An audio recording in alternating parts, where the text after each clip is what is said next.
ॲमेझॉनवर आत्ता एक अशी वेबसिरीज आली भय नावाची, जी सत्यकथेवर आधारित आहे. म्हणजे आपल्याला माहीतच असेल की गौरव तिवारी जो पॅरानॉर्मल इन्व्हेस्टिगेशन करायचा, पैरानॉर्मल इन्वेस्टिगेटर बनना चाहता हूँ। जवळपास त्याने 6,000च्या वर अशा इन्व्हेस्टिगेशन केल्या आणि ते प्रॉब्लेम तिथले त्यांनी सॉल्व्ह केले. पण त्याचा अचानक मृत्यू कसा काय झाला त्याच्याच घरात. मित्रांनो, असं सांगितलं होतं की ते शेवटची इन्व्हेस्टिगेशन केली होती. त्यानंतर इन्व्हेस्टिगेशन केल्यानंतर तो त्याच्या घरी परत आला. पण घरी परत येताना तो एकटा आला नव्हता. त्याच्यासोबत 3 मृत आत्मा आले होते असं सांगण्यात येतं.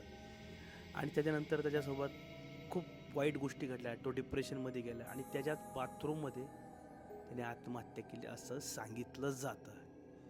पण त्याच्या घरच्यांचं म्हणणं आहे की बाथरूममध्ये अशी कोणतीच जागा नाही की तो फाशी घेऊ शकतो. पण त्यांनी फास घेतला कसा? असं त्याच्या घरच्यांचं म्हणणं आहे. त्यावरच आधारित मित्रांनो ही भय नावाची वेब सिरीज आलेली आहे. तुम्ही जाऊन बघा.